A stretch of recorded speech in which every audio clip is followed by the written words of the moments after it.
Welcome to the Hamsi Analytics Daily Market Commentary. I'm Pablo Navarro. Today is Friday, June 1st, 2012. For economic data, today we got non-farm payrolls came at 69,000 and we're expecting 150,000. ISM index came in at 53.5 and we're expecting 54. For the market internals, the New York Stock Exchange advanced decline differential closed at negative 2,133. The Nasdaq advanced decline differential closed at negative 1,751.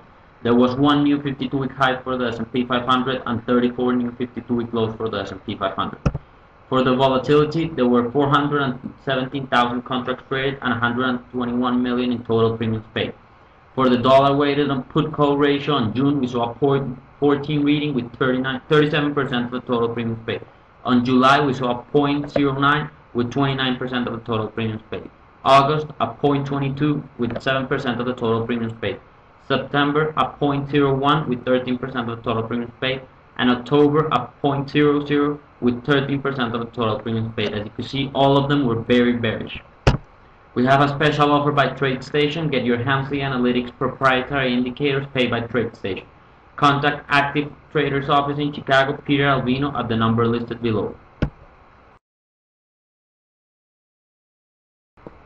Here we have the daily chart for ES. You could see here we're down 35 handles, pretty much 2.65% for the day after the huge miss on the job report.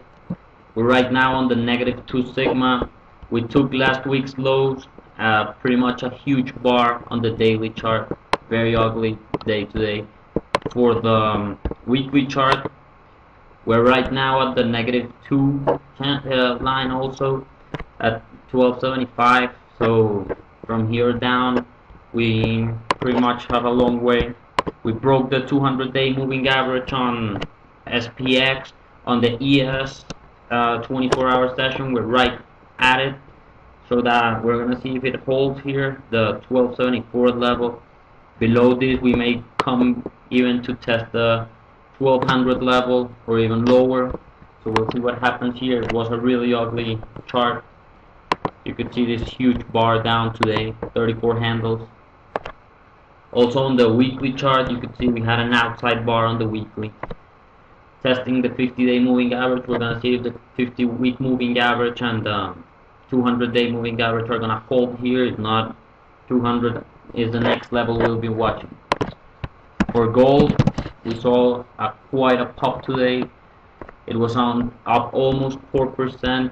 We're right now on the weekly chart. Here you can see we're touching the trend line that we broke. It's gonna be support here, so we're gonna see if it's gonna break it, and it's gonna act as It's gonna act as support again. Right now it's at resistance. Big reversal on gold today, basically on the expectation that we're gonna have a QE3. So we're at the 50-day moving average. You can see here at the daily chart.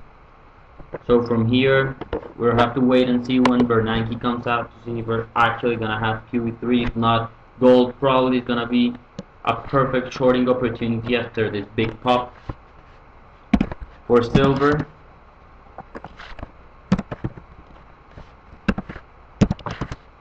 here we have, of course, again, was higher for the day, 2.5%. We did not close above the 20-day moving average, which acts resistance here. That's going to be interesting. Again, it goes very hand in hand with gold, so we're going to see if it goes higher from the 2880 29 level. That's going to be a big support resistance there, so we'll see what happens. On the VIX, it passed the level that we was watching, the 25 level. We're right now at 60, as we mentioned yesterday, that if we had a bad number we were going to cross the 2516 level, which was the 200-day moving average. It did. We were up 10% today. As for the weekly chart on the VIX, you can see here we're almost at the 200-week moving average. Still we have quite a pop, but a big green bar on volatility, so looks like we are going to continue to go higher. On the daily chart, you can see here we did not touch the 3 sigma level, so we could still see some further downside here. Nothing that stops us. We haven't had a washout. volume today was pretty good on the downside, so we'll have to see Monday what we get. Maybe a bounce and then we go lower from here. But after this, it's gonna be a very tough trading environment with the 200-day moving average acting as resistance. Have a great weekend. I'll talk to you Monday.